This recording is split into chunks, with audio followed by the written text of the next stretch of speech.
Thank you very much. And we've come to the sort of formal end of the presentations, and we'd like to throw the floor open to questions, if there are any. And as you can see, the two microphones are there. So please, if you would state who the question is for and address it to the panel member. And just one moment before you do that, I'd like to actually invite Jolene to come up and join the panel. Jolene is one of 3 of the core members of the No to Rape campaign, and I think that all 3 of them deserve a really great round of applause at this point. So persevering and keeping it going, and Jolene will be joining the discussion here. Yes. Hi, my name is Yo, and I'm a proud friend. I've got 2 questions. The first one's for Mr. Wong. I was just wondering, from your experience, have you come across many cases of women who have spoken out about being sexually abused by their husbands? Hello? Yeah. And the second question is thrown out to the board. Do you think there will ever come a day whereby in the eyes of the law, marital rape offense is greater than rape offense?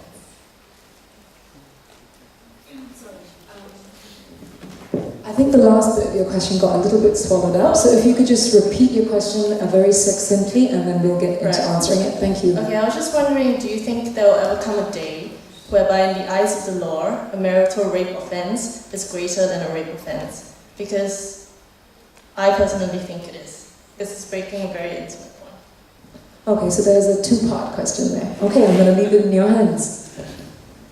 Thank you for those questions.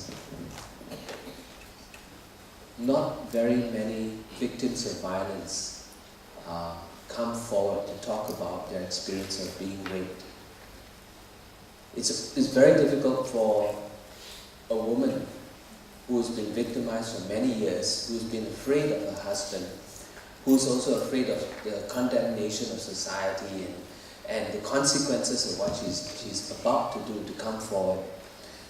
Usually what I find is that the victims often are prepared to talk about being in an abusive relationship. Those attending to these victims have to be skilled enough to inquire about the nature of the abuse, and often they will talk about the sexual abuse when they're being asked. It has to be done very gently, because one of the things that we are concerned about is in our pursuit of the information that we are not also violating her. And I think that's also another tragedy, that we can be so concerned about bringing the guy to justice that we will do it at all costs.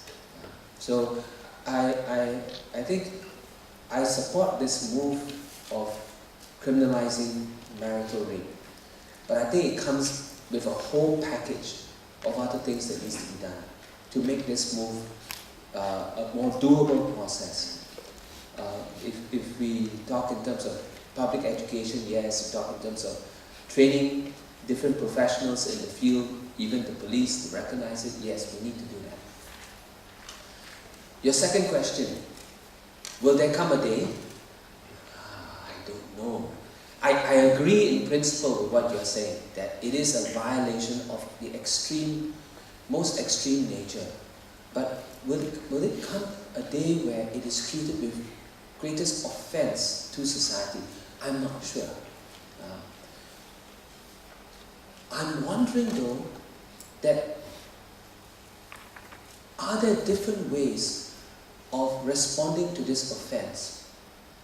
We have this idea of criminalizing it. Yes, I think that's important, because it's a statement of societies to say that this is wrong, this is a violation of a person. But if you take a page out of the amendment to the Women's Charter, when we started to look at domestic violence, the term therapeutic justice was being presented. And in that concept, it's not just about dispensing justice, protecting victims. There was also an element of treatment. And I say this because in some situations, you may have victims who still want to keep this relationship for whatever reasons. I don't think just because a victim has been violated in this way that she wants to end her marriage. Not necessarily. Then what then do we do? If we don't make a provision for this, then what happens then is that we drive some victims who may feel that, oh no, I don't want to send my husband to jail, I don't want to put the father of my children in behind bars. We send these women underground. So I think we need to think in terms of, yes, we will criminalize it, but what are the instruments given to the court to respond to it? And so, back to your second part of the question, it is a greater offense, but does not necessarily mean that the punishment has to be quadrupled.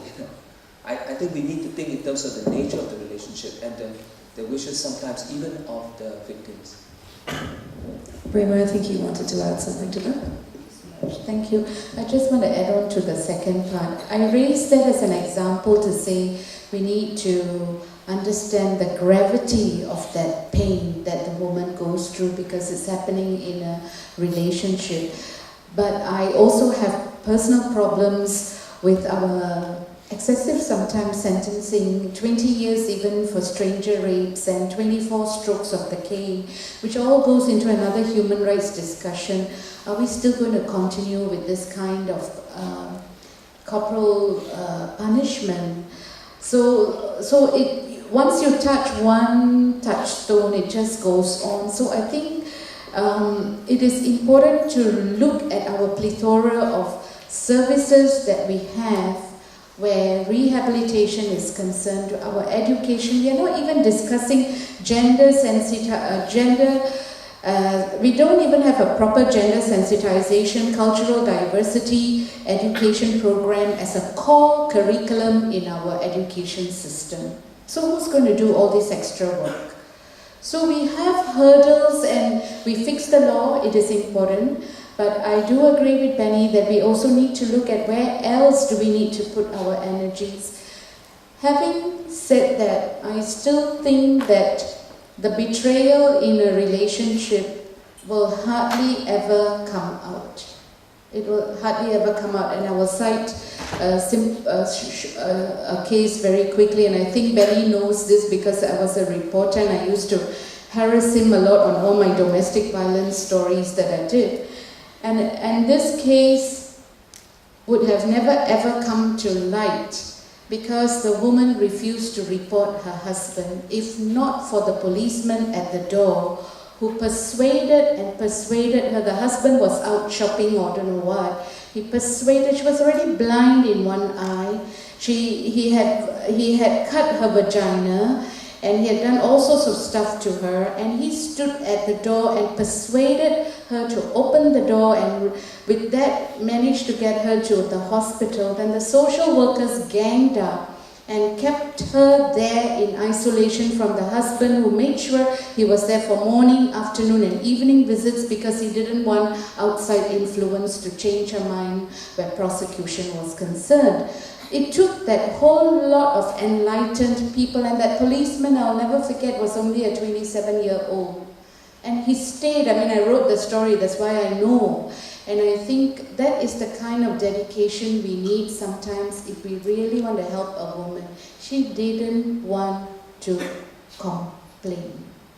And her vagina was already cut by her husband. Yeah, that's the reality in some cases. Yeah.